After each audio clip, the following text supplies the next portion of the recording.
पाकिस्तान के सेना प्रमुख और पहले chief of defence forces field marshal Asim Munir का खत अब इंटरनेशनल लेवल पर भी बढ़ने वाला है। पाकिस्तान, सऊदी अरब और तुर्की के मक्का जॉइंट डिफेंस एग्रीमेंट के बाद अब तुर्की की तरफ से कहा गया कि सैन्य समझौते की गवर्निंग बॉडी में तीनों ही देशों के मिलिट्री चीफ शामिल होंगे। ऐसे में माना जा रहा है कि आसिम मुनीर इस्लामिक नेटो के पहले सुप्रीम कमांडर बनाए जा सकते हैं, क्योंकि तीनों देशों की सेनाओं में वो ज्यादा अनुभवी और सीनियर सैन्य अधिकारी बताया जा रहा है।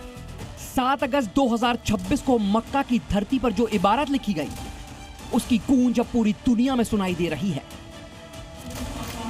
सऊदी अरब का अकूत पेट्रो डॉलर, तुर्की के अत्याधुनिक ड्रोन और इलेक्ट्रॉनिक वॉरफेयर तकनीक और पाकिस्तान की परमाणु शक्ति, इन तीनों ताकतों ने मिलकर एक ऐसा त्रिपक्षीय सैन्य चक्रव्यूह तैयार किया है जिसने मिडिल ईस्ट से लेकर दक्षिण एशिया तक की जियोपॉलिटिक्स में हड़कंप मचा दिया है।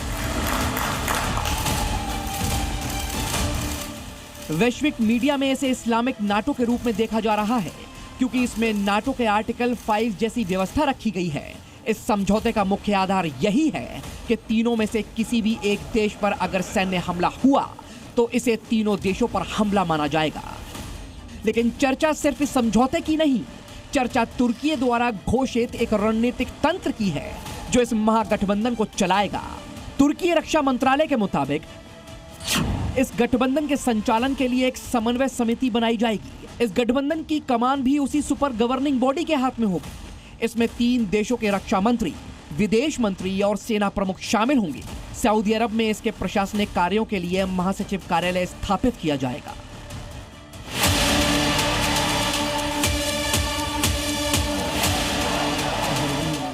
और यहीं से शुरू होती है फील्ड मार्शल आसिम मुनीर की महाकमांडर बनने की कहानी, क्योंकि इस त्रिपक्षीय गठबंधन में शामिल तीनों सेनाओं के प्रमुखों में पाकिस्तान के फील्ड मार्शल आसिम मुनीर सबसे सीनियर, सबसे अनुभवी और परमाणु कमान का तजुर्बा रखने वाले इकलौते जनरल हैं। इतना ही नहीं, मुनीर को अमेरिकी राष्ट्रपति डोनाल्ड ट्रंप का फेवरेट फील्ड मार्शल भी माना जाता है। ऐसे में कयास तेज हैं कि अगर इस गठबंधन के तहत कोई संयुक्त मिलिट्री कमान गठित होती है तो आसिम मुनीर इस इस्लामिक नाटो का पहला सैन्य कमांडर बन सकता है। ऐसे में सवाल ये कि इस त्रिपक्षीय समझौते और मुनीर के इस्लामिक नाटो के पहले सैन्य कमांडर बनने से पाकिस्तान को कितना फायदा होगा? क्या वो मध्य पूर्व में एक मोहरा बनकर रह जाएगा जो अपनी न्यूक्लियर पावर की छतरी के नीचे तुर्की और सऊदी अरब को भाड़े की फौज देकर उसकी कीमत वसूलता रहेगा, या फिर अपनी बदहाल अर्थव्यवस्था को सुधार पाएगा? सवाल पाकिस्तान के साथ साथ तुर्की और सऊदी अरब के ईरान के खिलाफ तैयार की गई रणनीति को लेकर भी उठ रहे हैं। इससे शिया सुन्नी टकराव बढ़ने की आशंका है। वहीं खुद को इस्लामिक जगत का खलीफा मानने वाला तुर्की पहले से नाटो का सदस्य है।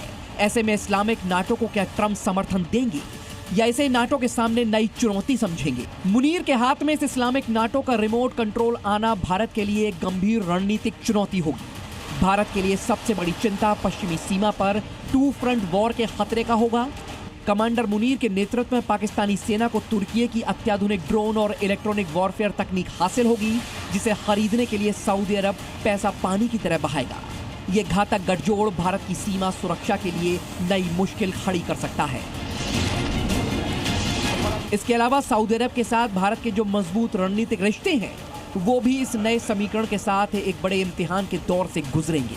इस इस्लामिक नाटो ने इजराइल और ईरान में भी सुरक्षा अलार्म बजा दिया है।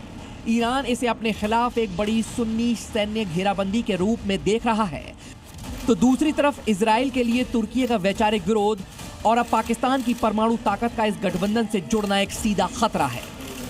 जाहिर है, इस्लामिक नाटो की कमान अगर मुनीर के हाथों में आएगी तो मुनीर की ताकत और रसूख अंतर्राष्ट्रीय स्तर पर बढ़ेगा, जिससे पाकिस्तान के भीतर भी नागरिक सरकार के मुकाबले सेना का वर्चस्व और ज्यादा मजबूत हो जाएगा।